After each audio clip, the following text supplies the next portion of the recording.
Dikhawatirkan di waktu yang sama kita ini sebenarnya melakukan itu karena dorongan hawa nafsu berupa kesombongan.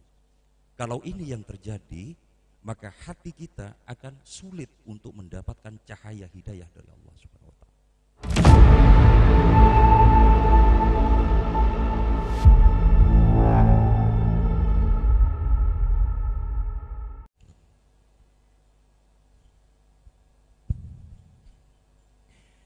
Assalamualaikum warahmatullahi wabarakatuh.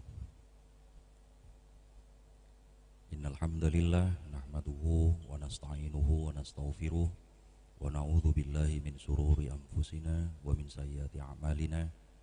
May yahdihillahu fala mudhillalahu wa may yudlil fala hadiyalah. Asyhadu an la ilaha illallah wa asyhadu anna Muhammadan abduhu wa rasuluh la nabiyya ba'dah.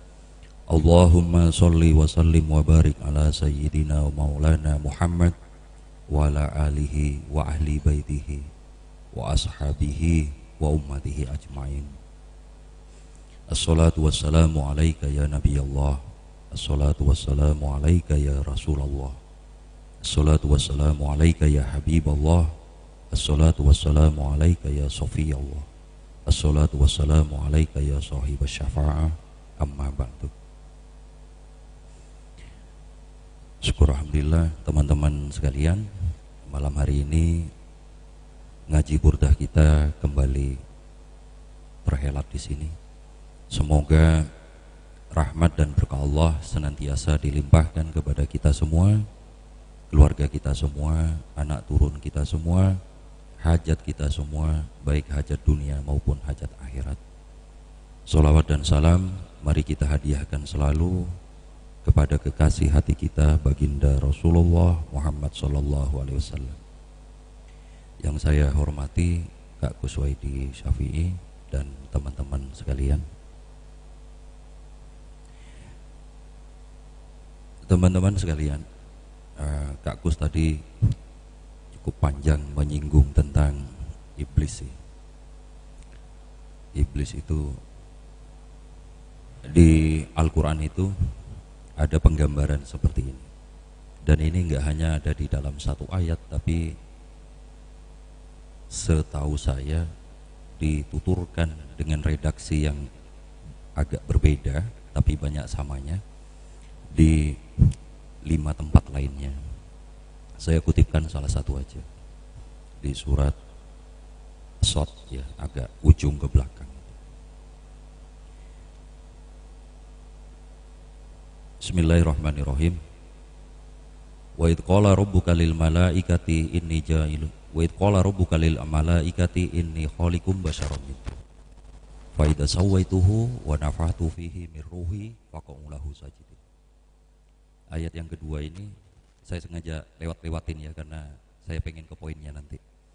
Ayat yang kedua barusan itu menunjukkan bahwa manusia itu yang diciptakan ini dapat dikatakan, walaupun ini tidak populer ya di hasanah tafsir itu, tapi saya pernah konsultasi sama Kak Kus bahwa di tafsirnya Syekh Abdul Qadir Al-Jailani Qaddasahullah itu dikatakan manusia itu bagian dari ruhnya Allah. Kalau di tafsir-tafsir umumnya itu termasuk di Al-Misbah misal, itu tidak mengatakan begitu. Tapi maklumi karena pendekatannya kan bukan pendekatan tasawuf ya. Manusia adalah bagian dari ruhnya Allah, begitu maksudnya. Wasajadal malaikatu kulluhum ajmaun. Semua malaikat itu bersujud atas perintah Allah untuk bersujud kepada Nabi Adam yang diciptakan itu ya. Illa iblis, kecuali iblis. Illa iblis astikbara wa kana minal kafirin. Iblis tidak mau sujud kepada Adam karena sombong. Dan tepat di waktu yang sama, ini tekanannya ya, tepat di waktu yang sama dikatakan oleh surat Shad itu wa kana minal kafirin. Iblis itu bagian dari kaum kafir. Secara instan kita bisa menarik kesimpulan di sini bahwa kesombongan itu adalah bagian dari kekufuran. kesombongan itu pintu masuk bagi kekufuran. Itu yang pertama ya. Ayat berikutnya mana gini?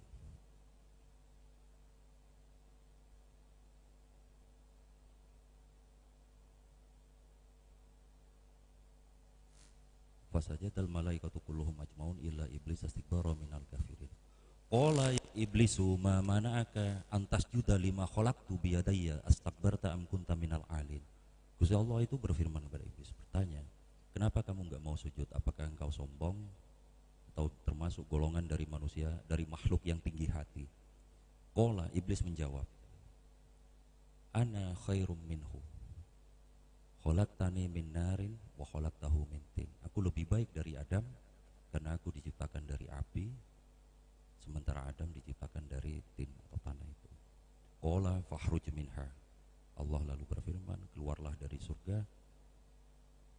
Fa innaka rajim, sesungguhnya engkau terkutuk. Oke ya, ini ayatnya masih panjang sebenarnya, tapi stop sampai di sini. Ada dua indikator yang ingin saya tarik di sini. Yang pertama, adanya kesombongan di dalam hati itu dapat dikatakan merupakan pintu masuk bagi kekufuran. Oke, ini satu. Yang kedua, kesombongan tersebut lalu menghantar kita untuk menghadirkan pendebatan-pendebatan, penyangkalan-penyangkalan, hal yang persis dilakukan oleh kaum musyrik dulu kepada Rasulullah Sallallahu Alaihi Wasallam. Jadi mari kita mawas diri, mendebat kebenaran, mendebat tuturan kebaikan, amat memungkinkan untuk menjadikan hati kita tertutup dari cahaya kebenaran itu, sehingga dengan demikian pula kita lalu tidak mendapatkan hidayah Allah, sehingga kita terus menerus tenggelam di dalam kekufuran itu. Maka kiranya sampai di sini, berhati-hatilah, mari berhati-hati. Ini nasihat buat diri saya sendiri pada khususnya, nggih. Berhati-hatilah untuk senantiasa menyangkal, mendebat segala tuturan kebaikan, segala tuturan kebaikan yang disampaikan oleh orang lain, apalagi oleh para alim ulama, para warasatul anbiya. Walaupun, sekali lagi, walaupun boleh jadi kita punya pandangan yang sedikit berbeda dengan nasihat-nasihat tersebut. Karena tepat di waktu kita melakukan penyangkalan atau pendebatan, dikhawatirkan di waktu yang sama kita ini sebenarnya melakukan itu karena dorongan hawa nafsu berupa kesombongan. Kalau ini yang terjadi, maka hati kita akan sulit untuk mendapatkan cahaya hidayah dari Allah Subhanahu wa taala. Maka dikatakan di dalam ayat yang lain, bukanlah mata mereka yang buta, tetapi mata pandangan yang ada di dalam hatinya. Ngoten nggih? Abu Jahal, seperti saya tuturkan malam Kamis kemarin, tidak terpilih untuk mendapatkan hidayah Allah Subhanahu wa taala. Yang terpilih adalah Sayyidina Umar bin Khattab. Dikarenakan dari awal Abu Jahal inilah yang paling kokoh menyangkal seluruh keterangan dan risalah Rasulullah sallallahu alaihi wasallam. Yang terjadi begitu.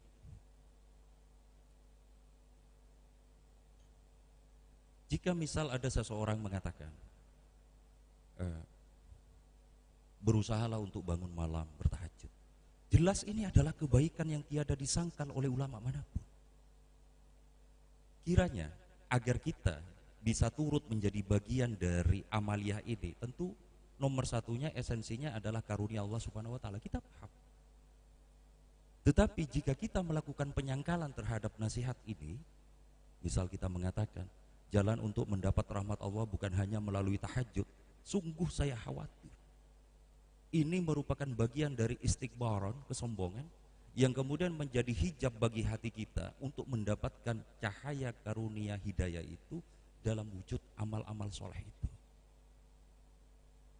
Coba bayangin dengan logika sederhana, ketika kita menyangkal sebuah nasihat kebaikan seperti itu, bukankah di waktu yang sama rawan betul di hati kita itu yang ada bukanlah bicara tentang kebaikan, tetapi untuk membenarkan kemalasan-kemalasan yang ada di dalam diri kita, membenarkan apa yang belum kita lakukan padahal ini tuturan kebaikan, membenarkan bahwa diri saya telah menjadi bagian dari kaum soleh, kaum alim, kaum amilus solehat, padahal kita nggak melakukan itu.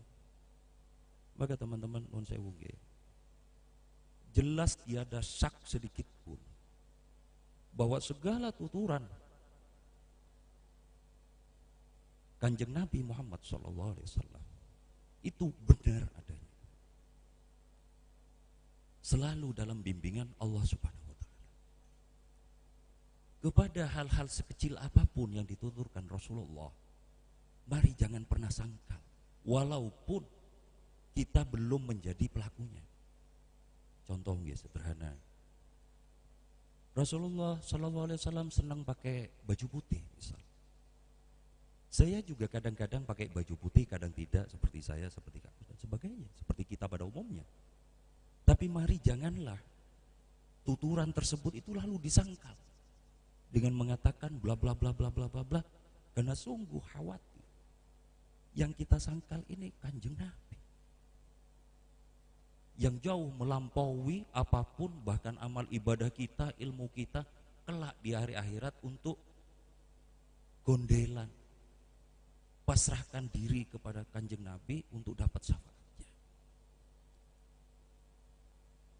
Janganlah Kanjeng Nabi itu lalu dihanya-hanyakan. An-nikahu sunnati, nikah itu sunnahku. Itu kan hanya sunnah, Masya Allah. Jangan disunnahkan walaupun panjenengan belum sampai ke posisi menikah, karena itu yang ngomong itu yang Rasulullah yang agung. Jangan bilang bahwa tahajud hanya tahajud, itu yang ngomong Al-Quran. Janganlah begitu, walaupun kita belum menjadi pelakunya. Lebih baik diam. Yang hilang dari kita hari ini kan adab, akhlak. Kita senang sekali menyangkal sesuatu yang notabene itu kebenaran. Konsekuensinya itu tadi, khawatir. Lalu itu menjadi hijab bagi hati kita untuk mendapatkan cahaya hidayah, cahaya rahmat dari Allah Subhanahu wa Ta'ala.